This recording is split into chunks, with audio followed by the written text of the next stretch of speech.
What time is it out there? It is 7:30 p.m. coming Ah, up for that. there you go. There you go. Do you have a So good? You have a good day? yeah, it's been okay. Yeah, standard Monday, back on the grind. So how did you even come across it? You just do a Google search on First Blogger? Yeah, exactly that. I've always had a bit of a fascination with just old footage, particularly those sort of moment in time, like almost like time capsule videos where people are recording them, not knowing that they're recording a piece of history or something that's going to be looked on years and decades later. Right. So I quite often will go on YouTube and just watch old videos and, the first ever videos or the first ever, talkies and this and that. And I'd done a YouTube search for first ever vlogger, and no one has done a documentary style breakdown of the history of vlogging, Right. including who the first vloggers were. So I decided I'm going to be that person and fill the gap that I've identified. And yeah, I've done quite a lot of research. So of course, I think if you Google first ever vlogger, your name comes up, Right. um, and a picture of Casey Neistat for, Yep. for some reason. It's okay. um, yeah, but yeah, and yeah, the video is essentially, obviously I haven't put it together yet, but just I want to break down what vlogging is, sort of like how it's evolved throughout the years. Talk about the first ever vlogs, and also touch on there are some people that were kind of vlogging before the internet was even a thing, and Right. there's videos out there from people what I would consider, uh, it's not a vlog because they weren't uploading it to the internet, Right. but they're walking around with a camera filming themselves. Nelson Sullivan has to be. Yeah. Right. Right. Right. Yeah, I'm glad you brought that up because I love Nelson Sullivan and I think that's awesome. And I have a whole lot of video blogs before in the '90s. Where the second anybody got a camera, they turned it around on themselves and started doing that. So just so we are clear, I am not saying I'm better than Nelson. I get so much shit from the Nelson Sullivan fans as if I did something. I'm like, dude, Nelson Sullivan's awesome.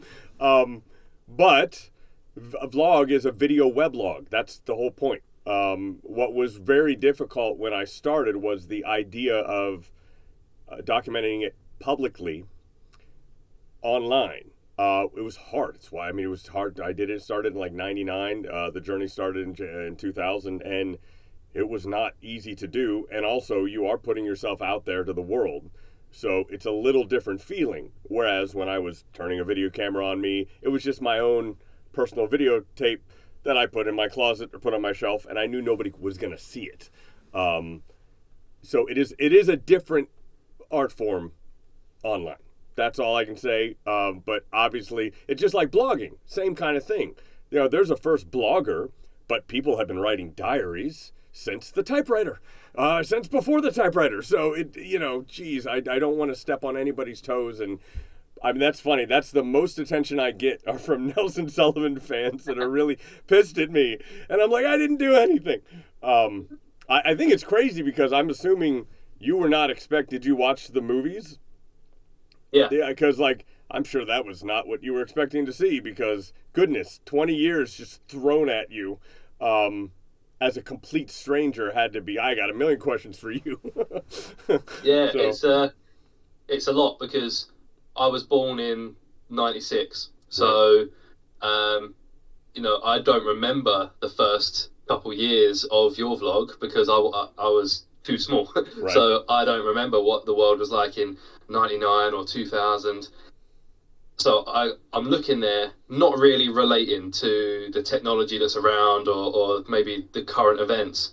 But then suddenly out of nowhere, you mentioned Obama, and you mentioned it was the election year, and I remember that so vividly mm, because I was 12 years old, and oh, I went, oh, we've jumped so quickly, and like you don't realize it's almost like life in it's almost like real life. You don't realize how fast it's passing you by and how much you've managed to do in such a short, what feels like a short amount of time, but it's not. Of course, it's years. Yeah.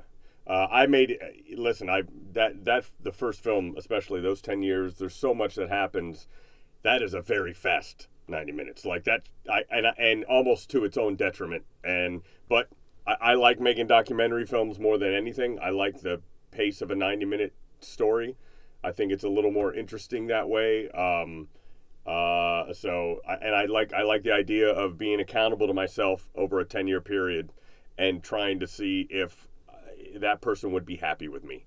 I think all of us need to do that from time to time, and we don't think about it very often. But the truth is, your younger version would probably be always frustrated because your ideas are always way bigger than you think they're going to be. So it's very rare that they're going to be happy with you.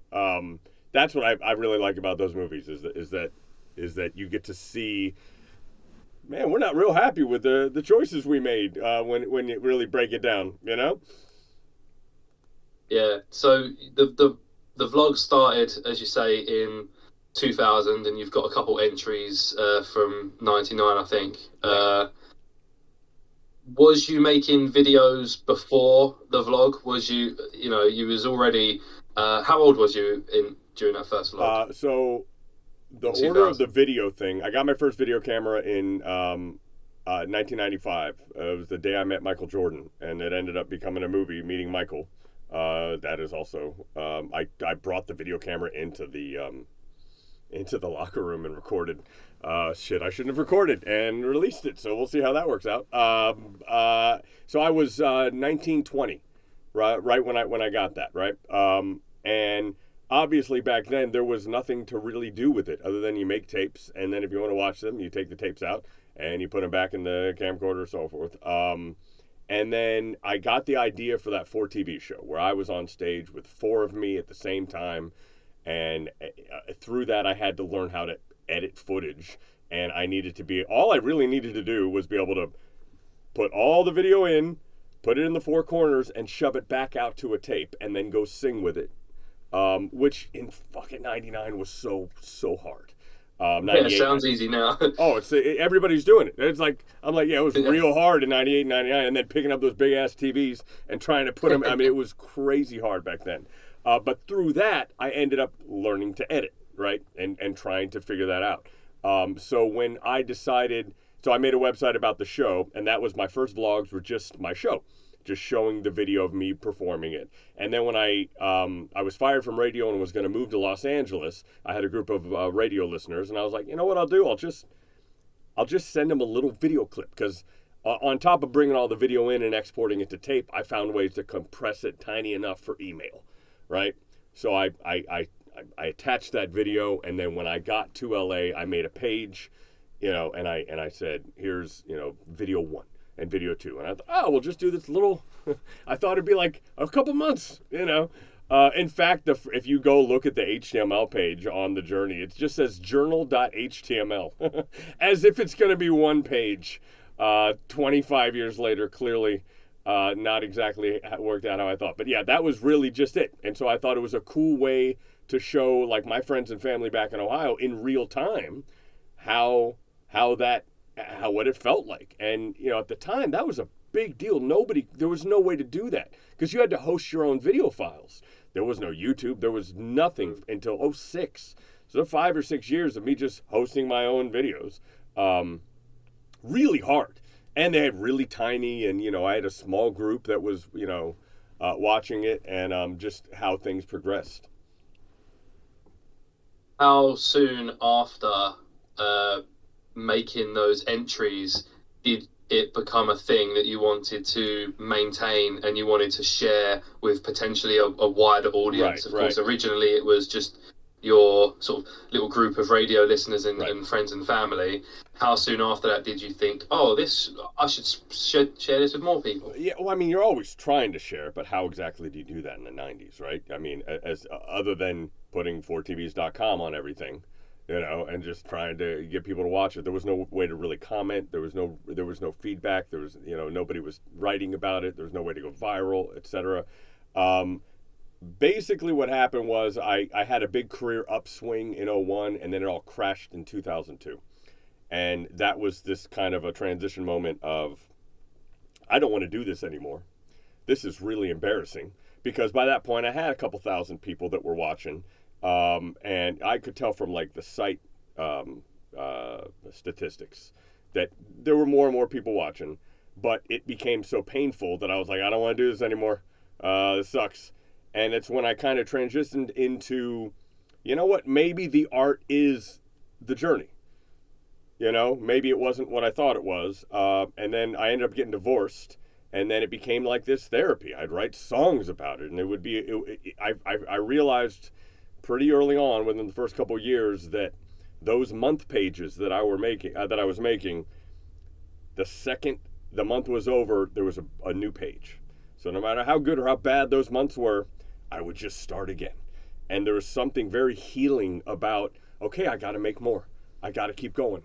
I got all these people invested, and I just felt this responsibility to not give up and to just keep pushing and seeing what happens next. And, that's when it transitioned. And then, of course, it became a problem because, Macs and PCs didn't see the same videos. Like, it was really difficult. YouTube comes along in '06, and it occurred to me, oh man, that's going to make this a lot easier, because all I do is just upload to YouTube. It handles everything. That was just amazing, and I didn't have to pay for my own stuff. So it took a few years, but I think early 2009, I finally had everything on YouTube, and I went from there. My mistake, or if you call it that, I never tried to get subscribers onto it. By the time I got everything on YouTube, my focus became being on television and those kind of things, and it just became my accountability video blog. That's just how I looked at it. Like, if I was going to go through a divorce, or if I said I was going to make it and something cool happened and then it didn't, I had to jump back in there. I had to tell the story, and it just kept me honest. That's kind of how I looked at it from '09 on. Yeah, that's interesting. That didn't actually cross my mind, that you was uploading all this content to YouTube and trying, so hard to make it on TV and with traditional media. There was no way you could have known what YouTube was going to be, because if you could go back now, or maybe not if you could go back, but if you had the knowledge at the time that YouTube will be the next TV, and YouTube will be massive, then why bother with TV? I'll stick with YouTube. I go back and forth on this, and obviously I'm asked that because it's kind of crazy. I have like 3,000 subscribers, and I'm actually a shadow banned channel because they think I've done some sort of copyright thing. I keep getting copyright strikes on my own shit. I can't even monetize my own YouTube channel because the people there look at it and they're like, meeting Michael, you're just putting somebody else's stuff on there. I'm like, it's my fucking movie. What are you talking about? And I can't talk to anybody at YouTube. The truth about it is, I don't want to monetize the journey, because the moment I'm monetizing those entries and those videos, it is going to change my goal and what I'm trying to include. I'm going to start worrying about clicks, and I'm going to start thinking about views, and I'm going to start thinking about all the really good YouTubers. Have you ever seen all their mental health videos? Right? It's like every YouTuber I follow, right? And I love a lot of them. There's always oh, Jesus God, I can't do this shit anymore, because it's unbelievably stressful to do that. And the nice thing is, it doesn't matter how many views I have. I make a nice song and a nice video, and I feel good. My family likes it, and I get to move on. Thankfully, I make money in a different way, so I never have to think about that. Now, I am a little frustrated sometimes at the view counts. Just in general, I think there's a lot of content. Well, shit, just like those 2 movies you watched, I think they're really cool, and I think I think a lot of people would enjoy that content. So I should probably be marketing that better, and I should be doing more at it. On the other hand, I'm now more excited about I'm doing VR 180 videos now. I'm doing videos for a headset. I've got this handy dandy camera with two eyes, and I think it's the future, and I'm so excited about those videos that I have kind of abandoned worrying about the flat stuff. But that's just how my brain works. I want to do shit that's not been done before, and I want to keep going. And it's so hard for me once I've completed something to then be like, hey, everybody watch it. I can't do it, dude. If it works, it works. Some people watch stuff. If they do, that's awesome. But I, honest to God, do it for me. It's the only way I could have done this for 25 years without a break. I mean, 25 years, dude. That's a long time. To do 100 videos a year, 2 videos a week. And I think it's specifically because it never became my job. It was just always my therapy. So. Yeah, that's a good point. I don't make a living from YouTube.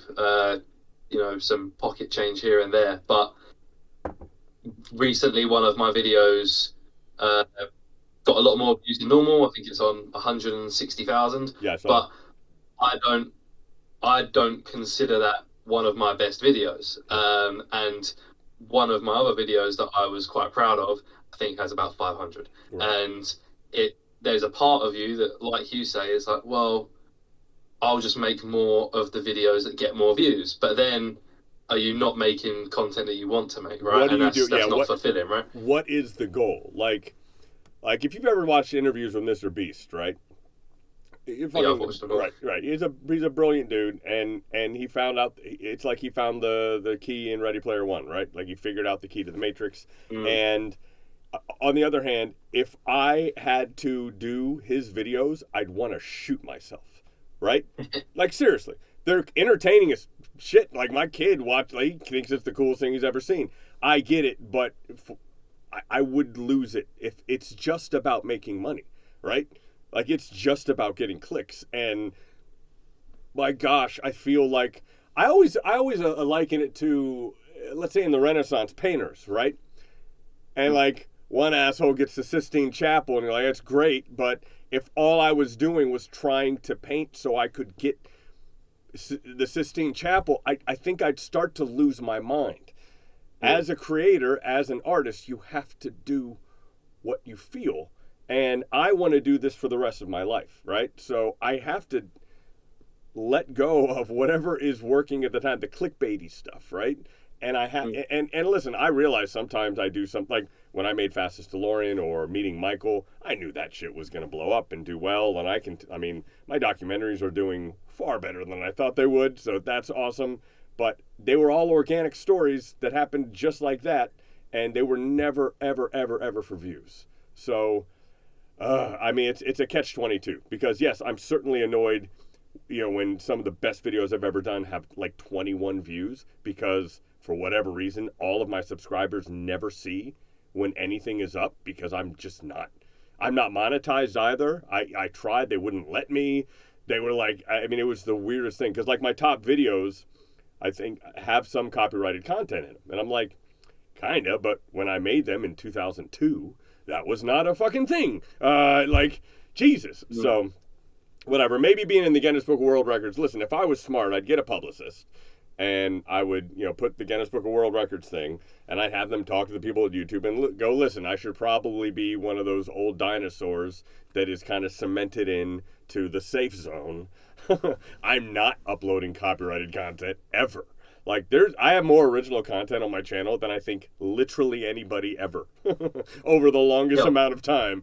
The fact that like my top 10 has some copyrighted material in it is it's a bit of a misnomer, right? Like I re-edited the Force Awakens trailer. Like when when they first came out, I put them both together and it just got a lot, like 150,000 views, and they're like, "Oh, see, you just put up a Force Awakens trailer." I'm like, dude, come on, man. One time in 25 years, I edited a trailer. Please. So, what are you going to do? You've done quite a lot of different video styles throughout the years as well. If you was to sort of categorize your videos, other than just a vlog, you've got travel vlogs, you've got skits, you've got sort of highly edited videos, you've got very raw videos, you've got music videos. What out of those do you have like a favorite type of video to make, or is it just like you say, your mind maybe bounces around to these different ideas, hobbies, and interests that all of it sort of comes in one. I don't think about that until the 10-year documentary comes, right? Like I just decided it's going to be every 10 years because it started in 2000, 2010, 2020, nice round numbers. Let's just do it like that. And, 2030 is going to be the next one. And I'm trying to think of what it's going to be, but I can't really because I'm doing all this weird stuff. And but then you take stock of it, right, afterwards. And you start to see what are the best things, what tells the best story. It's weird because I wear different hats. The editor me is not necessarily the video me. The singer me is like, I'm just doing what I think at the time. I'm not really worrying about anything other than I feel this today. I feel like this was crucial. Like we had to put our dog down a couple weeks ago, right? And I was like, I made a video, and I mean, that's a big deal to my family. That should be a Journey video, right? That's just kind of how that works. And it certainly isn't because I think those videos are good or I'm trying to like make you cry. No, that's what happened, and that's just what's going to happen. Or I got married, or a travel vlog. Yeah, sometimes we go on vacations. So then that becomes, the only time I've pushed it is, the hats and mini golf thing or golf con. Like I thought that was a really good idea for a show. So I put a lot of effort into some of those videos and episodes, but it wasn't for YouTube that I put the effort in. You know what I mean? It was like, okay, we get it done, and then I'm going to take clips of it, and it's going to become a reel to show to a television network, because ideally, I don't want to have to do all this shit. I want to show up, I want them to film it, and I want them to edit it, and I would like to get paid to be on TV. So that is the old man in me not realizing or not really embracing the fact that, you know what, Adam, dude, you could probably hire a couple people, get it all shot and edited, and make a run on YouTube and make more money than you ever could on TV. For whatever reason, my brain still believes that the barrier to entry that is network TV is a challenge that I actually like. You know what I mean? I kind of dig that. I kind of respect that. I kind of like the fact. I like the politics of it, even though it hasn't really benefited me other than like 1 year of my life. But that's how my brain works. On the other hand, I just keep going. The story of my life is just resiliency. It's going to keep fucking going, There is something about TV, and it's strange because I don't really watch TV. Right. I watch 100 times more YouTube than I watch TV. But there's still something about, because I could get tens of millions of views on YouTube, but then if I was on a TV show, I would feel so much more famous, and I would feel like there's more people watching, which probably isn't true. There's probably more people watching the YouTube videos. There's a connection. I've had this argument with people about TikTok, right? I watch more TikTok now than anything. You sit in bed, you scroll. However, the engagement or the connection you feel with TikTokers, you can take it or leave them. They're not a part of your heart. I mean, maybe a couple, but I mean, it just isn't that type of medium. Whereas you should read some of the emails I get from people that have sat down and watched Fastest DeLorean, or even Meeting Michael, from other dads that said, man, that was kind of like a love letter to your kids, or Fastest DeLorean with all the shit that happens with my brother, and people had all these, and they are truly, deeply affected moments. And as a storyteller, that means so much more to me than a view count on YouTube, which I know was a very quick thing. And truly, it's an algorithm, and there's a pattern to it. And, that's what's so nice about the documentaries. And thank God streaming became a thing, because now I can release these documentaries. They're doing well all over the world. I got a film distributor, and I'm not making a fortune out of them, but a lot of eyes are seeing them, and it's just worth so much more to me than a TikTok or a YouTube, because, you just watching those two Journey movies, me, dude. Like, me intimately, and there is just a connection. Like, I could see you on the street. We could go have a beer, and we'd immediately like. I know you know me. You like there's a thing, and the only thing missing is I don't know enough about you now. So let's talk about that, right? Like that's how my brain works. So it's nice to have put out these stories that are so vulnerable that if you've watched them, we're friends. It's just a different connection. So yeah, in my head, I'd like some of these movies to get picked up by bigger places and seen by more people. Those mean something to me. The little individual clips, the YouTube game, I'm just not sure that. I think that's going to go away at some point. I think all of this is in flux, and I just got to keep telling my stories and keep doing me, and see what happens. Yeah, that's definitely a good point about when you boil it down to including TikTok in that comparison as well, because again, I think one or two of my TikToks have over 1 million views, but that doesn't mean anything to me, and I didn't even get a sense of satisfaction from that, because from that 1 million, how many people actually watched the whole thing, and how many from that actually enjoyed it and then actually commented and actually remembered who I was, versus YouTube would be a bit more. It is funnel much would get bigger. wider. Yeah. And then TV probably even more, right? I guess if you're watching a TV show, you're probably sitting there for half an hour watching it, not distracted, and you remember the names and so on. And that's the thing about the VR thing that has gotten me so excited. You're immersed. Holy fuck! You can't pick up your phone.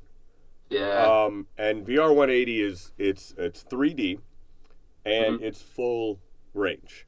I'm not a big fan of 360, only because when you're sitting down to view content, at no point is that comfortable, right?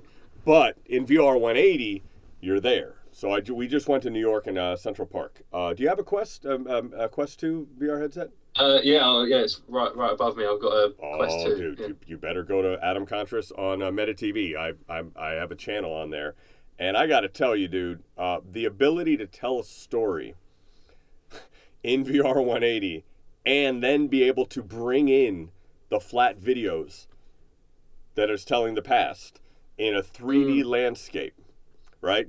Like I did one about Central Park. I proposed to my first wife there in 1994. Jesus Christ, I'm old. And it was the start of my jumping and doing stupid shit that was clearly naive, but I believed. Like it, even though it didn't work out, we're still friends. But it was a moment that I've always looked back on as, man, that was a ballsy thing to do at fucking 19, dog. Like, you spent all your money on a ring, you flew to New York, and you said, I'm going to do this.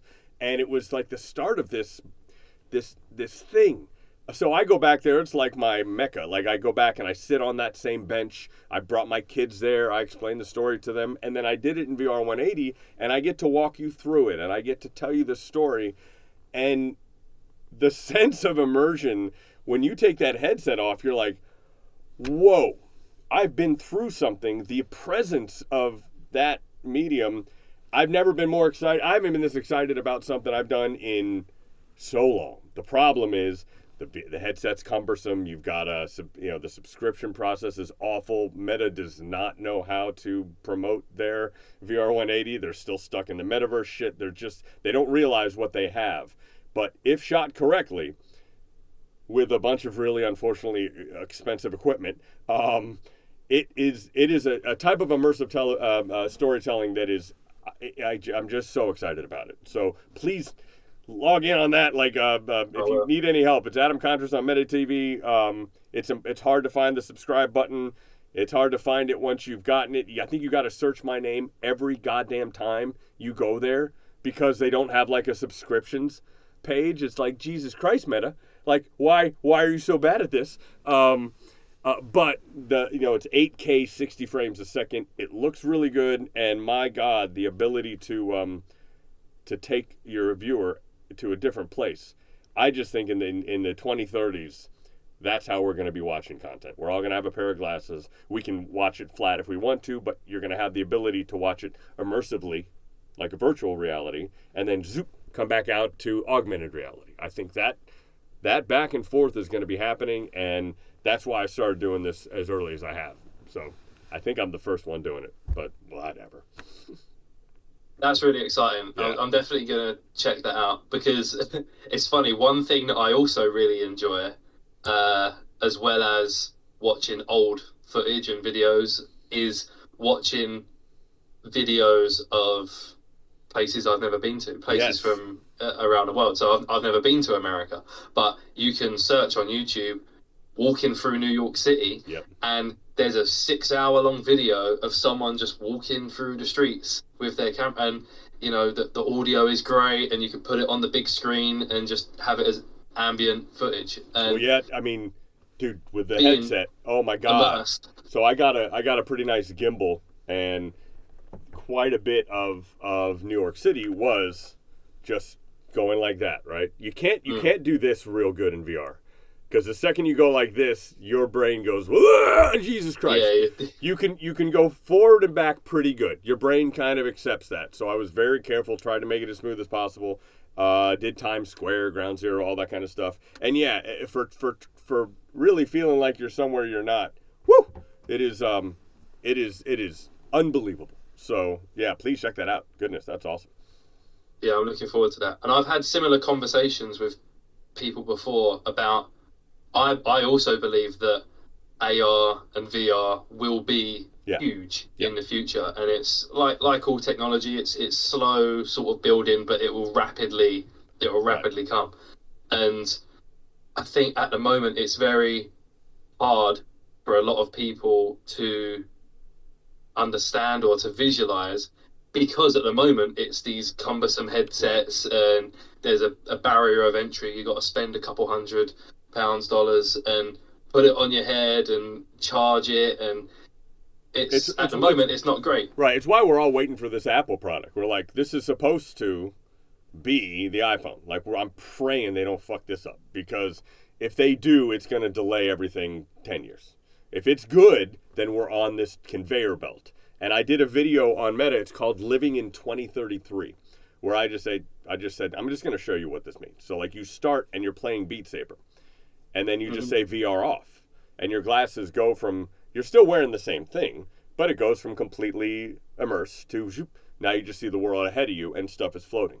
And then like I go to drive to Starbucks, I bring up a map, I take the arrow from which way I have to go, and I throw it onto the street, and it tells me in front of me on the road, turn left. And then while I'm at Starbucks, a memory comes up from Facebook, and I start to watch the video, and it's flat in front of me, and then I decide, I got a few seconds. I'd like to watch that memory immersive. And it takes over the whole thing, and you can watch for a little bit, and you can say next and so forth. And then ideally what's eventually going to happen is on those glasses, there are going to be 2 cameras, right? And that's how, like, when you say just record and you're going to record a memory, it's going to just literally be there. And then when you play it back, it's going to look exactly the way you saw it. So, but of course, what I'm saying requires computing power and technology to move so much further than it is right now. Yeah. It's going to be time. But I'm telling you, man, if you watch that Living in 2033 video, you'll be like, yep, that's happening. I'm sure I'll watch that. And I think one thing that will push the technology further is, as you say, competition. At the moment, there's not much competition. You have Meta, who, like you say, they've probably got one of the best hardware, but for some reason they just can't nail the marketing and the software, despite the fact that they're a huge company. I mean, first of all, Zuckerberg is the worst spokesman for a product that has ever been born, and and he's hampered. Listen, they've sold 20 million Quest 2s, right? So it's not like it's a failure. My goodness, I mean, the Wii U sold 13 million. It's like, it's actually doing pretty good, but he's so in love with the idea of the metaverse that I just don't think he realizes it's going to be a back and forth. It's AR VR. It's this XR, this cross-dimensional thing, and it's not, the idea that we're all just going to sit and not be walking around or going out. You're really missing the point. Now, it looks like he's starting to realize that with the Quest Pro and the Meta 3, but in general, his name is so sullied, and that company is just so hurt right now. You need Apple to come in, give us something, and then you need to go back and forth. So, God, come on, Apple. I'm waiting, dude. Like, I got 4 Quest 2s, but I'm happy to jump over, brother. Like, so, and what's crazy, when I'm editing in VR, I wear the headset. It's the coolest thing. Like, I actually wear the headset. I bring up my Premiere Pro timeline. I'm editing right here. I'm looking. It is crazy futuristic shit, dude. Yeah. It's quite a rig. I got like a 4090. I got like the top of the line computer to make this thing work. It's the biggest box I've ever had. It's so stupid huge. But it's working, so it's been pretty fun. I need to try that. Yeah. It's so cool. So, I guess like at the moment you're experimenting with the VR content. You've been making videos for 25 years or so now. Even longer. How has your content evolved otherwise from going back then until now? Not just in the technical side of things, but maybe like the actual filmmaking itself, or how you present yourself on camera, or any kind of evolution you can see. I mean, there's a big evolution the first 10 years, clearly, right? Because, you go from just not knowing anything to working your way up. The evolutions now are just the ease of doing what was once so difficult.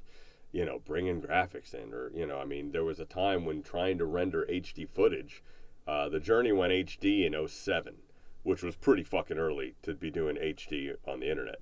And it went on to YouTube. I think it was HD in 2008, 2009. Those are the evolutions, like technically how, I've never had the best cameras. Unless I'm specifically trying to do something cinematic, I don't think anything would blow you away. I know the tricks, but because I'm doing 2 of these a week for 25 years, that's not the goal, right? Like, that's not exactly what I'm trying to do. I'm trying to tell the story as efficiently as possible.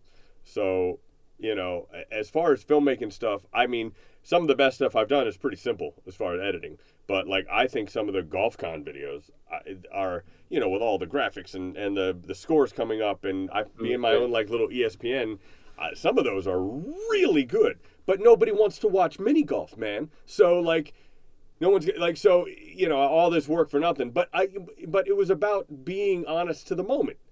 To us, it felt like ESPN. So I made a video that felt like ESPN. Maybe someday somebody will come back and go, Jesus Christ, these are really good. Can we buy these from you? Sure. Okay. But I'm trying to be honest to the moment. And a lot of the moments are very raw, Now, the VR 180 stuff, oh my goodness, I have gone overboard trying to understand, because I got to shoot AK60 raw, which means I got to color grade everything after. And it's at 8K, 60 frames a second. We're talking about, 45 minutes is a terabyte. It is 3 gigs a second. So it's not a reasonable thing to do. So now I've actually started making some pretty clearly, like, you watch the other VR 180 content, and I've clearly stepped up my game, but it's only because I really want people to take this seriously. Right now, the porn industry is the only people taking VR 180 seriously, because it's where the money is, right? And I know it's, for research, I have to watch some adult entertainment. But honest to God, for research, if you want to see the best production values and how to tell a story or how to move the camera, the adult entertainment industry is the only people that are doing it in a way that is different than a guy just walking down the street and you see some shaky video. So, we got to get more people in these headsets, and we need people like Meta to be actually advertising the fact that your headset can do this. I don't know how many people have a Quest 2, like the guy I'm talking to, that had no idea there's this whole different new way to tell stories that people are doing, and you can't even find it. You have a TV app on your Quest 2 you didn't know about. Because even if you clicked it, there's all this other shit and these 360 videos, and the quality is so bad for some of these that you can't find the good stuff. So, God, I wish I could talk to somebody at Met. It's funny, I worked for them a couple times with the DeLorean. And Uh-huh. I still have contacts there. I'm like, who do I talk to? And they all are like, I don't know. There's 30,000 people here, dude. I don't even know where to send your email. And I'm like, God Yeah. damn it. So, yeah, I don't even know what Yeah, your question was. yeah, you're exactly right with the Quest. Like as you just said, I have one, and I've played the games. I've played the Beat Right, Saber and the Super, and then you kind of run out of things. right, You try and find some fun games, but they cost 15, £20, right, and then I've sat and watched YouTube in a cinema, and then right. that's it really. And then they're Real, really fun when you have guests and you want to show someone um, you who's know, never used one right. You before. know what I've done, which is cool. In the UK, I have a lot of friends who have found Fastest DeLorean and that kind of stuff. We play Walkabout Mini Golf. I don't know if you know that game. It's No. just it's just a social game that happens to have mini golf, and there's a lot of different courses. And the nice thing they do is if one of you bought it, all of you can play. So Ah, it's the smartest fucking thing to do for a mm, medium that's trying to get people in. So I always buy all the DLC. So everybody wants to play with me because they don't have to pay for anything and they get to see all these courses. But it's just the physics are really good. And yeah, there's that. The fishing, real VR fishing, is another one where you just sit there, hang out with your friends, you fish and talk. That's how I kept in touch with my dad during COVID. Those kind of things. Like cool. that's where a lot of that is. But you're right. Meta doesn't seem to get the audience there, and it's unbelievably frustrating because it's a fantastic content thing. It's amazing how immersive and incredible some of those games are. Well, I think what you're doing with it is great, and if there's enough people that are making content in the way that Yes. you are, all it takes is for Meta to update and refine Right. the UI so people can easily find it. And, if they have an interface that's as easy to use as YouTube or Facebook, Right. and people can find your content, subscribe, and enjoy that. And then there's other people also making all that content. That will really help Right. sort And of speed things along. I'm a big believer in narrative when it comes to trying to push a new medium. And I get it. Porn's great and travel stuff is great, whatever. But in order to get somebody hooked in their heart, there's got to be stories they relate to that they want to see what happens next. And Mm, that's all of my friends or fan base, I guess, that have enjoyed Fastest DeLorean or my movies or those kind of things. I think it was the narrative, and they related it to their own things that hooked them. And then they're always, hey, what are you doing? What's coming next? Narrative content is king, right? And there is something surface, unless you're in the mood for adult entertainment or unless you're in the mood for travel videos, you need stories, nonfiction and fiction, right?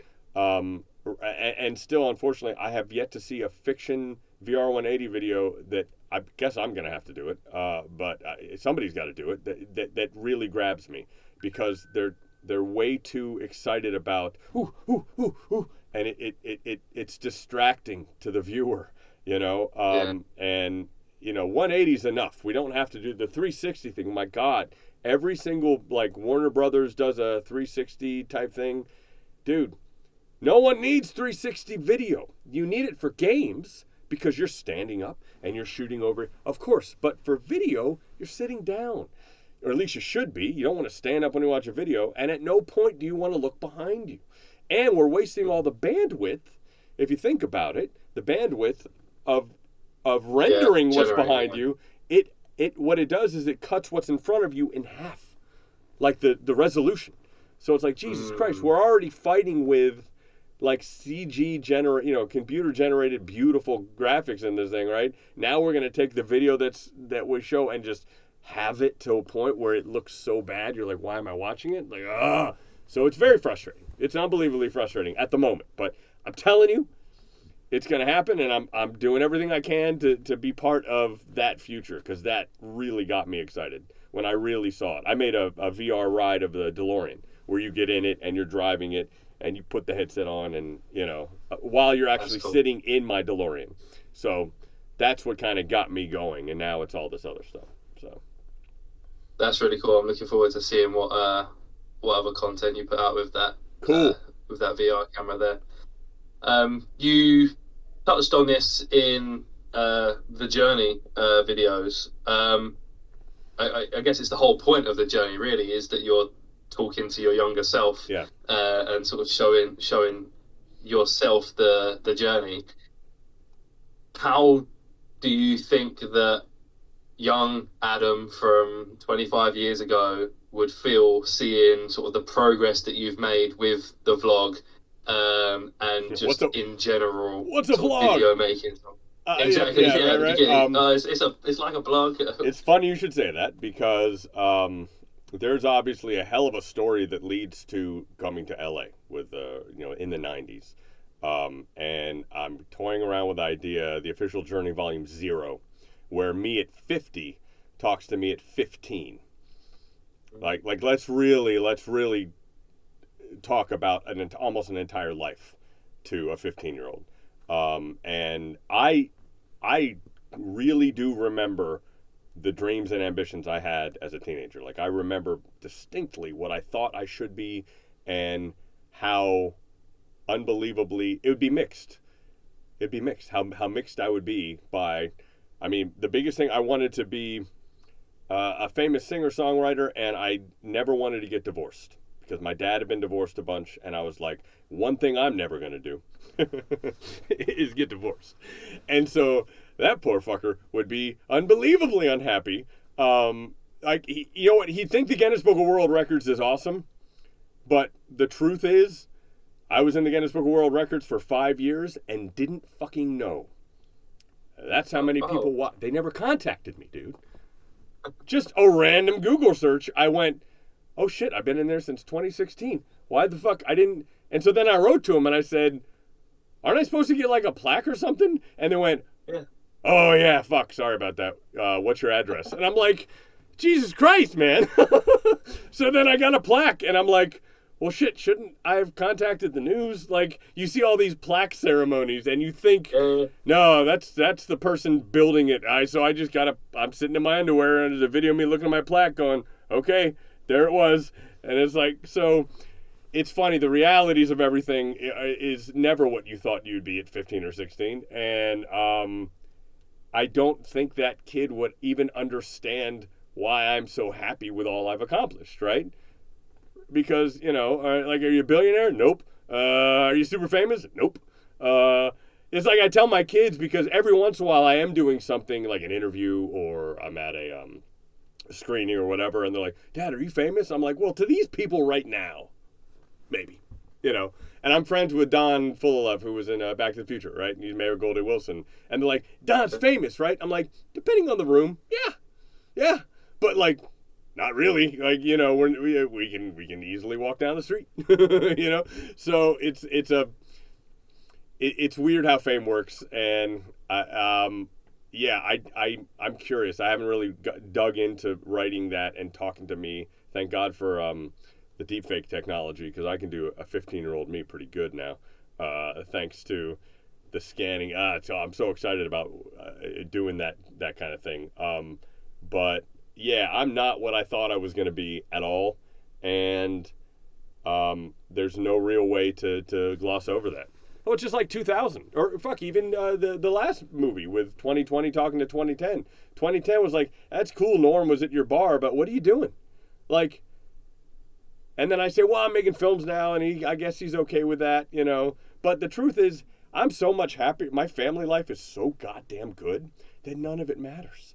Like, that's all. I mean, I know people always say that, and they say that when shit isn't going well in their career. They're like, but family's all that matters. But even when things are going well in your career, I swear to God, dude, family is all that matters, because it's what just drives you, and it keeps you sane. And looking forward, I can't wait to see what my kids do. And, that I'm so excited about those chapters of my life. It's so hard to go back and go, well, you didn't get that #1 Billboard hit you thought you'd get. And I'm like, oh, fuck, man, okay. I like the songs I've made. I'm really proud of them. But I don't have it in me to push them anymore. My God, dude, no. I'd rather them just be little parts of my story. you know, I mean, fuck the two Journey movies. All it is my music, right? And it certainly tells the story because they were written at the moment it was happening. So it's a very interesting type of way to write music, right? Like, I never produced them in a fancier way because I loved that moment and the rawness of it. And shit, I feel like you'd almost destroy the beauty of the songs if I went in and I tried to make them a pop hit. I'm like, dude, I like that raw, real feeling. And I think most people felt the same way after they've seen the movies. It's like, that's some real shit, dude. You know, there's nothing contrived about that. So, I like that. That's some good perspective, that it almost doesn't matter what younger version of you would think, because younger version of you doesn't know what they wanted and doesn't matter. So as long as you're happy in the moment, why does it matter if the younger version of you would be happy in that scenario, right? You're a different person now. Right. I think, you know, at 15, you only know what your talents are and what you're capable of, and you believe, like, I knew because of my peers, oh, I can sing well, or I can play the piano well, or I write well, or I can act, or I can do funny characters. Like, I'm like, okay, I've got all these talents. What does that mean? And how do you explain to a kid everything you think matters in the media and the entertainment world is going to change so much because of the internet that worldwide distribution is going to be very fucking easy. So, like, depending on how I told the 15-year-old, the fact that I'm being interviewed from someone from the UK. Oh my God. And like, really? That's amazing. Like, no, it isn't. Not so much. It's it's not a big deal at all. Listen, getting flown to France to show my films, now that was pretty fucking cool, right? Like, that's kind of neat. But even that, we are such a small world now. So all that really matters, I keep going. I think that's what I would tell my 15-year-old self. It's like, man, it doesn't matter what happens to you. Your car explodes, you rebuild it. You get divorced, you keep trying. You break down, you just get back up again. Like, it's just that. I think that's the journey. That's the whole month page thing I was telling you about. That's how I'm able to get up, because I leave that shit in the past and I just keep going and I just keep going. And then it's funny, when I was editing the first Journey volume, the 10 years, holy shit, that's a lot of drama. Oh my God, I'd completely forgotten how awful those 10 years were. And then you go back, wow, I got through that pretty good, Jesus. So yeah, just keep going. Just keep going. Yeah, I like I guess the fact that you've had that broken down into month-long segments. It's a good mental motivation that, now is a new month. I better do something, right? Yeah, and that's and I think that's, you touched on it earlier, the sort of burnout that a lot of creators can get, particularly if you rely on it for your job, of course, is that there is no break, there is no reset, unless you're, I guess a lot of people have New Year's resolutions, but a year is a long time. Right. So for someone who doesn't break down their content or, organize it into months, that can be quite difficult. Whereas, when you break it down like that, it sort of makes it a little bit more easier to digest. The other problem with the YouTubers that I've watched that are having the breakdowns or having these issues is that their content has to be about something other than them. And, right, like, you've got to talk about Nintendo. And, and at some point, I mean, you do, 2 Nintendo videos a week for a couple years, and your brain starts to atrophy, and all this other shit's happening in your life, and you're somebody who is charismatic, and you're talking, but you can't talk about you. Or you say, fuck it, I'm going to talk about me. And then you look at the view counts and you go, oh my God, I went from 555,000 views to 95,000. Oh my God, I can't do that again.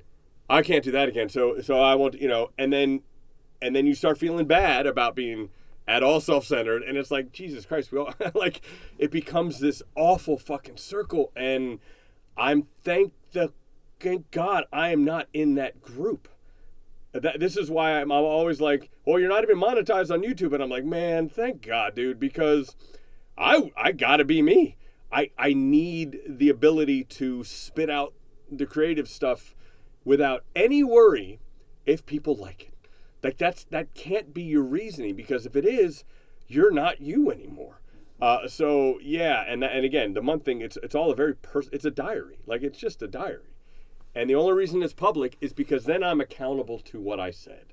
And that I really like accountability, because I think that's what's left out about a lot of people that come to LA and say that I'm going to make it big in Hollywood, is Right. that they start to, like, they get their first big loss, right? They don't get something, or they get fired, and then they want to hide. And then when something's, there's never a moment when there's like, ooh, I got this call. Ooh, I got this. And you don't want to tell anybody because you're scared it's going to go away.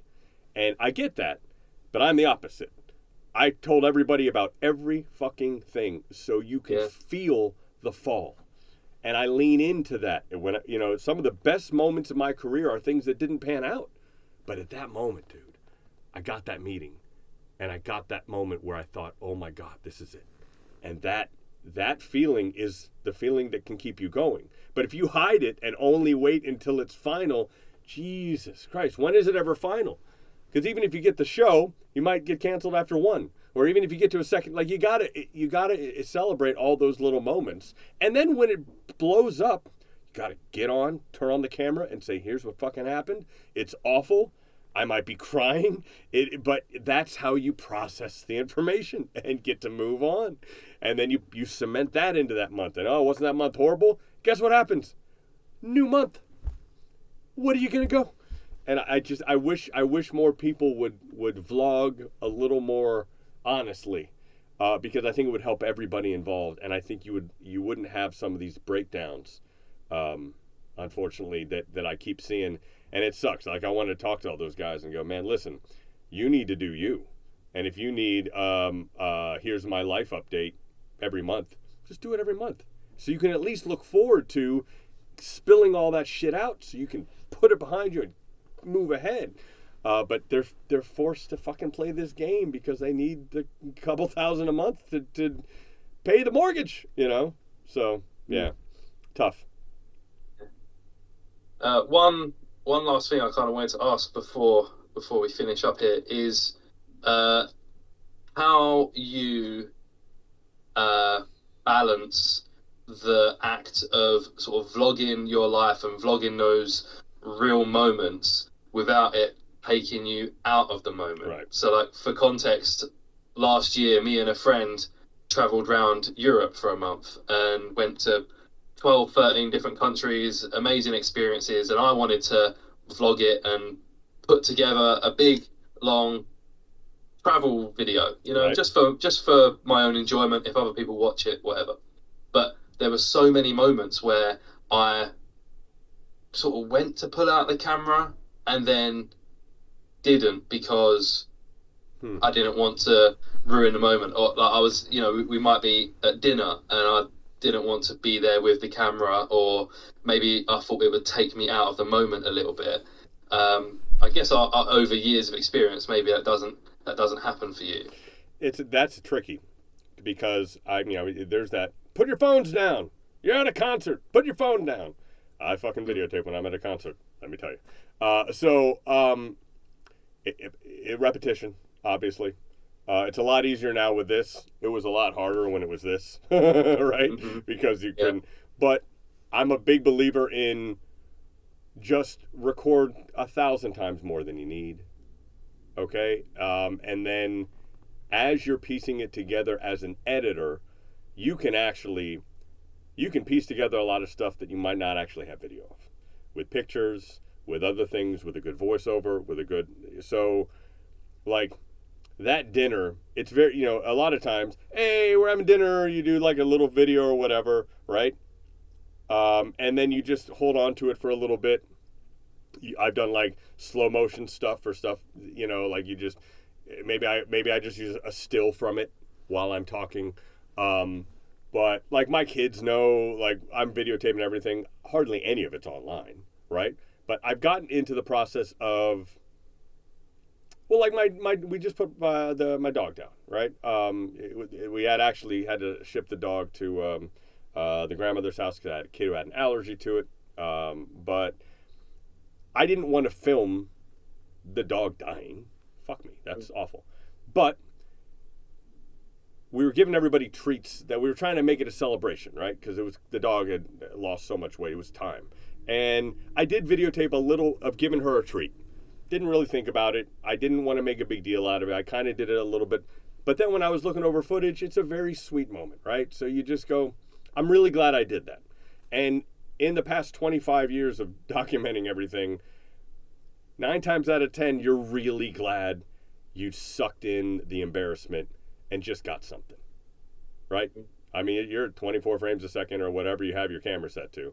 Even if it's a still, try to just grab a little bit of everything and realize that you can tell the story with just a tiny amount of video and still actually have documented it correctly. You don't need to actually videotape it perfectly. Or videotape, fuck me. You don't have to actually record it perfectly. So, yeah, I mean, that would be the advice in those situations is just suck it up. First of all, it's a lot easier now. Everybody's recording everything. Oh, my God. Like, I mean, it's almost embarrassing. There's the selfie things. My Jesus Christ, I'm so tired of seeing people take videos of themselves eating food. But, you know, most of my videos, none of them are like this. I've seen enough of me. It's usually from my perspective. That's what I care about, right? I want to be able to relive the memories, right? So it's from my perspective. It's very rare that I'll turn the camera around because I don't want to see me, you know? But yeah, like on that video, I bet you have enough video of that travel stuff that you can probably put together something pretty good. But, dude, suck up the embarrassment. And fuck it, travel with people that understand that means something to you. Right? Like, yeah. You know, I mean, I think that, I mean, my wife knows that's, I mean, fuck, by the time she met me, I've been into it for decades. So, but no, like, that is very important to me. And what's funny is now the documentation is extremely important to my family. We have journey nights. The kids are like, oh, can we have a journey night? And we go through all the years and we pick a video. And like, they think it's amazing that they can watch every second of their life, not every second, but like enough of their life and all the cool moments. So surround yourself with people that understand it's who you are and what you do. And they will inevitably be unbelievably thankful that you captured some of their best memories, you know, because take it from me, your memory fades. Those videos are absolutely forever. For sure. I mean, I now have videos in the journey. I do not remember making them. I do not remember taking them. But thank the fuck Christ, I took enough time, right, to like piece it together, give it a number, and move on. So, yeah, just get better friends. Jesus Christ. Well, thanks for your time. I appreciate you taking time out of your day to. Yeah, good luck editing this one, buddy. Yeah, good luck taking four. I mean, I'm sure this is going to be like 2 minutes of your fucking video. But you know. Yeah, I think I'll have to skim through that. Where would you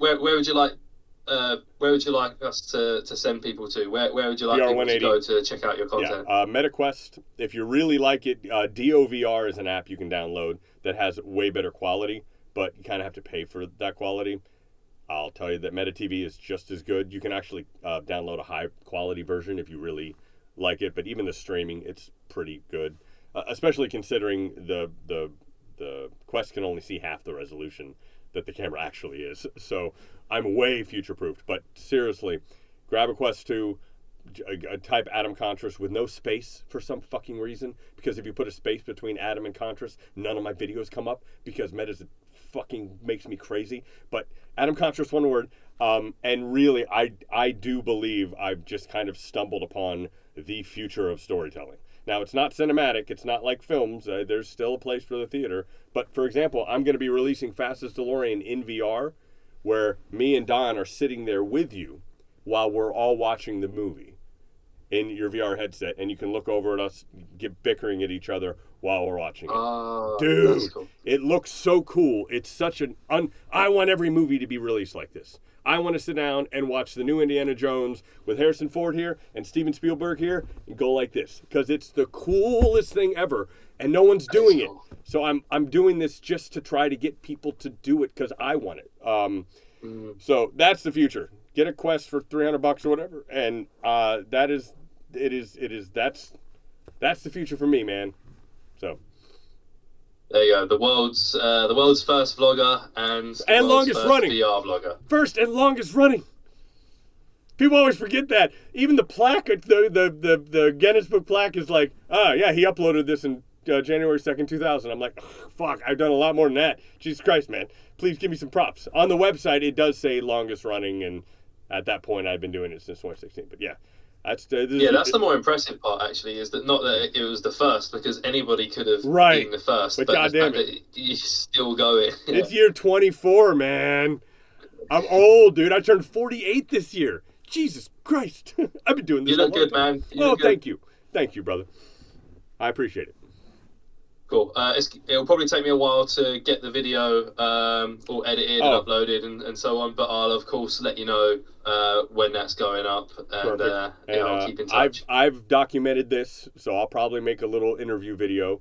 So you'll be entry number 23, 28 or something. You're going to be locked into Guinness Book World Record history. So there you go. Unfortunately, my lighting on Discord is pretty shit. I've got a separate camera recording in decent quality. Oh, shit, you shouldn't have told me that. Well, you know what? Yeah, if you want to be a total nerd about it, if you can send me a H.265, if you want to send it to me, I won't get this all done today or tomorrow, but if you can upload that, I'll definitely superimpose that so you feel better about yourself. I don't mind. I'll see if I get around to it, I'll let you know. I mean, I look as silly as this, so. All right, man. Yeah. It was good to talk to you, brother. You too, mate. Good luck with your endeavor. Thank you, mate. Have a good day. Later.